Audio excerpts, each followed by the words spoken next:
IELTS writing അത് academic ആയിക്കോട്ടെ general ആയിക്കോട്ടെ റൈറ്റിംഗ് എക്സാം എഴുതുന്നവർക്ക് എപ്പോഴും ബാൻഡ് സ്കോർ കുറയാനുള്ള പ്രധാന കാരണമാണ് lack of connectors using in task 1 and task 2.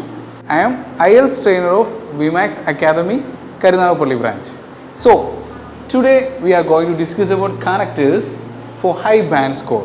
First of all, consequences. അതായത് കറക്റ്റ് മലയാളത്തിൽ പറഞ്ഞാൽ ഒരു പരിണിത ഫലം, അതിൻ്റെ ഒരു റിസൾട്ട് എന്നൊക്കെ പറയത്തില്ലേ, ഒരു കാര്യത്തിൻ്റെ കോൺസിക്വൻസസ് നമ്മൾ പറയാൻ പോവാണ്. അതിന് യൂസ് ചെയ്യുന്ന കുറച്ച് കണക്റ്റേഴ്സാണ്. ഏതൊക്കെയാണ്? ആസ് എ റിസൾട്ട്, thus അല്ലെങ്കിൽ so, അതുമല്ലെങ്കിൽ therefore. അതായത് ഒന്നുകൂടെ പറയുന്നു, നമ്മളൊരു കോൺസിക്വൻസസ് റെഫർ ചെയ്യാൻ വേണ്ടി യൂസ് ചെയ്യുന്ന കണക്റ്ററാണ് ഈ പറയുന്ന 4 നെക്സ്റ്റ് ഈസ് കോൺട്രാസ്റ്റ്. നമുക്കറിയാം, നമ്മളൊന്ന് താരതമ്യം ചെയ്യുമ്പോഴും അല്ലെങ്കിൽ അതിനെ ഒന്ന് കോൺട്രാസ്റ്റ് ചെയ്യുമ്പോഴും നമ്മൾ യൂസ് ചെയ്യുന്ന ചില കണക്റ്റേഴ്സ് ഉണ്ടല്ലോ, അതാണ് however അല്ലെങ്കിൽ but അല്ലെങ്കിൽ yet.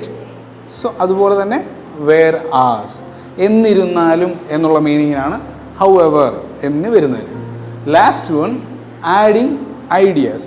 ഇതാണ് ഏറ്റവും ഇമ്പോർട്ടൻറ്റ്. ഇപ്പം ടാസ്ക് 2 essay റൈറ്റിങ്ങിൽ 2 പോയിൻറ്റ്സ് എക്സ്പ്ലെയിൻ ചെയ്യാനുള്ള സമയത്ത് നമ്മൾ ഒരു പോയിൻ്റ് കഴിഞ്ഞിട്ട് എന്തായാലും ഒരു കണക്റ്റേഴ്സ് നമ്മൾ ആഡ് ചെയ്തേ പറ്റൂ.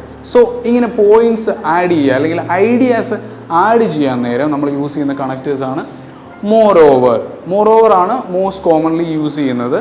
മോർ ഓവർ അല്ലെങ്കിൽ ഓൾസോ, അതുമല്ലെങ്കിൽ in addition or besides.